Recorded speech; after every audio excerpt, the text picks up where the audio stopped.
Hola, ¿qué tal? Hoy vamos a aprender cómo es que el PAN llegó a posicionarse como la fuerza política más grande en Guanajuato y cómo fue que esto lo hicieron sin ganar la elección allá a principios de los años 90, porque curiosamente el PAN perdió esa elección, pero se les dio desde ahí el gobierno. ¿Cómo es que pasó esto? Vamos a remontarnos a 1988.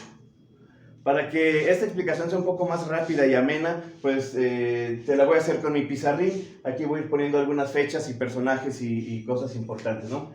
En 1988, Carlos Salinas de Gortari gana la presidencia, pero lo gana de una manera bastante cuestionada. Se le llamó el fraude del 88, se dio la famosa caída del sistema que pues lo dio como ganador. Y para que su gobierno fuera reconocido como verdadero, pues él necesitó aliarse con quien hasta entonces había sido el acérrimo enemigo del PRI, ¿quién? Pues el PAN. Y así el PAN le ayuda a reconocer su victoria cuestionada en ese entonces, cuando decían que había ganado Cuauhtémoc Cárdenas, y que era el AMLO de los 90. Entonces le reconocen el triunfo a Gortari y él queda con una deuda grande con el PAN. Guanajuato pues obviamente venía al igual que todo México en su mayoría siendo gobernado por el PRI. Ramón Aguirre, el candidato del PRI, y en 1991 gana la gubernatura de Guanajuato, ¿sí? Pero dicen que Ramón Aguirre tenía pleito casado con Carlitos Salinas, porque los dos habían estado anteriormente en el gobierno de Miguel de la Madrid.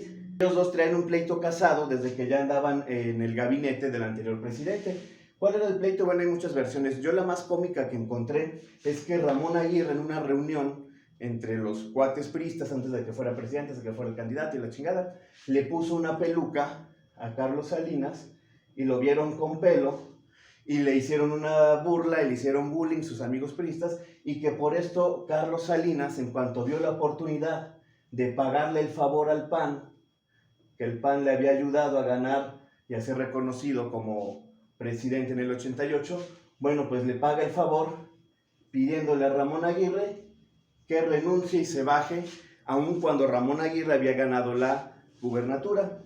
Total, que Ramón Aguirre, haciendo la bilis de su vida y mordiéndose uno y la mitad del otro, acata lo que dice el presidente, ya sabes, presidencialismo de la vieja escuela, y Carlos Salinas pone a un amigo conocido, cuate suyo, que es, y Carlos Medina Plasencia asume como gobernador interino de Guanajuato. Pero ¿qué creen? Que Carlos Medina pues era del PAN. Y ahí fue cuando Guanajuato tuvo a su primer gobernador panista. De Carlos Medina Plasencia nos pasamos a un viejo conocido de todos nosotros, y Pachecote Chente Fox, que se hace gobernador de Guanajuato. De ahí era más fácil que como gobernador fuera presidenciable para los comicios del año 2000, que es donde ya sabemos que Vicente Fox ganó. También con una poquita de ayuda que le echó su amigo Carlos Salinas de Gortari. ¿Por qué? Porque en estos años más o menos se modificó la Constitución, le modificaron la Constitución y dijeron, ¿sabes qué? Bórrale este y ahora escribe el este. ¿Y qué le quitaron? ¿Qué le pusieron? Bueno, entre varias cosas, que ya no necesitaba ser exclusivamente hijo de mexicanos para ser candidato a la presidencia de la República. Y como Fox era hijo de un mexicano y una extranjera o algo así, creo que es algo así, no podía ser candidato, pero bueno, le modificaron la Constitución acá, preparándole el camino para que en el año 2000 todos estuviéramos locos y diciendo, sí, hay que sacar al PRI de los pinos y que Fox y que lo mejor y el Partido Verde obviamente estaba pegado ahí como con todos los que se pega cuando tiene opción de acercarse al poder, ¿no? Total, que gana Chente Fox, sacan al famoso PRI de los pinos. ¿Y qué pasaba en Guanajuato en ese entonces? Bueno, Fox brinca de la gubernatura, de ahí de los 90 de Guanajuato, a la candidatura en el 2000. Pero, ¿quién sigue de gobernador de Fox en Guanajuato? Para esto, en estos años de los 90, el PAN empieza a ganar, teniendo el poder en el estado, empieza a ser más fácil que pueda ganar elecciones en los municipios. Celaya tuvo una transición entre PRI, PAN, luego el PAN otra vez y de ahí se quedó, ¿no? Bueno, después de Vicente Fox viene otro aquí, Juan Carlos Romero Hicks. Juan Carlos Romero Hicks. Juan Carlos Romero Hicks llega como tercer gobernador panista de Guanajuato. Y en honor a la verdad, porque tampoco vamos a estar diciendo, no, vamos a tirarle que el PAN es lo peor del mundo, y no, vamos a ser honestos. Los tres primeros gobernadores, desde Romero Hicks hasta Medina Plasencia, Fox incluso, no fueron tan malos, vamos a reconocerlo, no fueron tan malos gobiernos, ¿sí? La cosa viene cuando el siguiente es un señor que tenía lentes, si no me equivoco. Juan Manuel Oliva llega como gobernador a Guanajuato en el sexenio en el que después de Fox, después de haber ganado en el 2000, Fox sigue otro presidente panista, Felipe Calderón Hinojosa, ¿sí? Mientras Felipe Calderón era presidente de México, con su amigo García Luna y sus amigos de los cárteles y sus amigos de Washington, se le empezó a ordenar hacer una guerra contra el crimen sin mayor preparación, y no solo a eso, se le obligó a recibir armamento y darle armamento a los criminales con el famoso operativo Rápido y Furioso, no sé si te acuerdas, 2009, 2010, por ahí así, siendo presidente Calderón de Estados Unidos, mandan a México un montón de armas, de rifles y de cosas de alto calibre, armas que antes el crimen no tenía, ahora le llegan por el operativo Rápido y Furioso. Esto ocurriendo durante el sexenio de Calderón, que ya sabemos que tenía a su cuate García Luna y a sus cuates de los cárteles, a sus cuates. Guanajuato no se iba a ver exento de esto. La guerra de Calderón, que más bien es de Washington, porque pues ya después vamos a platicar de eso, ¿no? Esta guerra que empieza y que comienza la violencia y escala la violencia en México, porque entonces ya los criminales que antes no tenían esta capacidad de armamento, ahora sí les llegó con el operativo Rápido y Furioso desde Estados Unidos. Tú dirás, ¿por qué les dieron armas a los malos? Bueno, la brillante idea de nuestros brillantes políticos fue que estas armas iban a tener un chip rastreador, y con eso iban a poder encontrar dónde se encontraban las guaridas, los núcleos, los lugares donde se reunía y estaba el crimen organizado para pues entonces llegar y hacerles la redada y torcerlos a todos. Total, que esas armas llegan a muchos grupos criminales, se empoderan más, pueden competirle más a la policía, ya casi al nivel del ejército, y esto hace que Guanajuato pues no se quede ajeno a esto, ¿sí? Para esto en Guanajuato, siendo gobernador Juan Manuel Oliva, estamos ya hablando del año 2008, siendo presidente Calderón y gobernador Juan Manuel Oliva.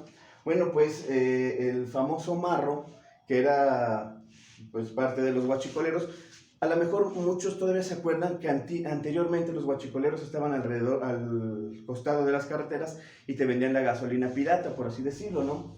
Pero no constituían un cártel. Este fue uno de los cárteles que surgió en el sexenio de Felipe Calderón. En el sexenio de Felipe Calderón surgieron un montón de cárteles que al diseminar uno o al atacar a uno y proteger a otro, se generaron más cárteles. Entonces salieron unos por aquí en el norte, unos en el sur, unos en el centro, ¿sí? En todos lados empezó a haber más cárteles. Y Guanajuato pues empezó a tener llegada de cárteles que venían de Michoacán, de Jalisco, pero también se generaron aquí. Bueno, pues esta balanza del poder se empieza a tambalear, porque si antes el Estado tenía el poder, ahora los grupos criminales,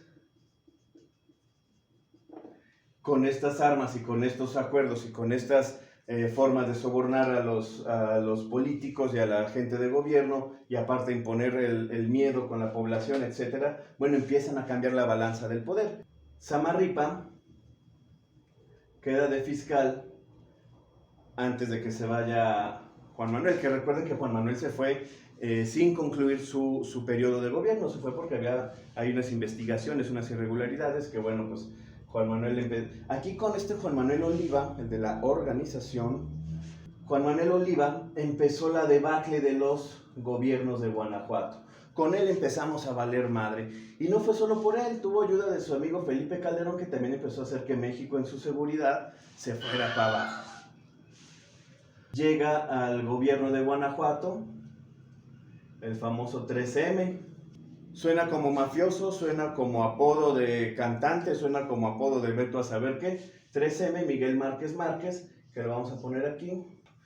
Y no tiene vergüenza porque su programa escudo de 3,000 millones de pesos para hacer que Guanajuato fuera seguro ha valido para pura riata, y Beto a saber dónde quedaron esos miles de millones, ¿no? O sea, tiene el cinismo de ir a buscar una senaduría. Oye, por amor de Dios, ¿cómo te vas a merecer un escaño en el Senado cuando ni siquiera hiciste tu trabajo bien aquí? Porque durante su gobierno entran más cárteles de los que ya vimos que se crearon acá. Uno de esos es el famoso 4 letras, que se crea en el gobierno de Calderón, y en el gobierno de Márquez Márquez entra con mucha fuerza aquí a Guanajuato, más los cárteles que ya teníamos acá, que habían apoyado al de antes y que habían trabajado así, que habían hecho asado, que habían deshecho así. Tenemos aquí un conflicto de cárteles que se están dando en la torre, ¿sí? Por el control, la plaza, el poder, etcétera, ¿no? Y unos pactan con un grupo y otros con otro, y en lugar de hacer la chamba y hacer las cosas bien, hacer valer la ley, no, pues van pactando unos con otros, los que se van llegan con sus pactos, los que llegan traen otros, etcétera. Ya sabemos cómo es esto. Después del 3M llega el actual gobernador, el mejor pagado de todo México. Llega el Diego Sinué, como Sinué el egipcio, no el de la Biblia, creo. Total, que llega Diego Sinué, y con Diego Sinué tenemos que todo este pedo que ya se venía armando acá, pues no tiene ni la más remota idea, y quien maneja prácticamente el Estado, pues es el que ya tenía experiencia de 1, 2 gobiernos, 3 con el de él, y 4 con el que quieren meternos, ¿verdad? Entonces, ya con Diego Sinué estamos hablando de que estamos en el año 2018-2024, donde estamos actualmente. Cómo todo esto se vino orquestando desde 1988. Y tenemos ahora, en el 2024, a Livia Denis. Te voy a poner aquí el pelo largo porque tiene el pelo largo, su copetito. Entonces dice, yo quiero ser la primera gobernadora de Guanajuato y que vamos a empezar de nuevo. Y imagínate qué cinismo con ese eslogan, vamos a empezar de nuevo. Señora, desde el 91 son gobierno. ¿Cómo que vamos a empezar de nuevo? Tanto la han cagado los anteriores para que esta venga en el 2024 a decir, vamos a empezar de nuevo. ¿Sí? Tanto la han cagado todos los que estuvieron de tu partido pedorro para que vengas a decir, hay que empezar de nuevo.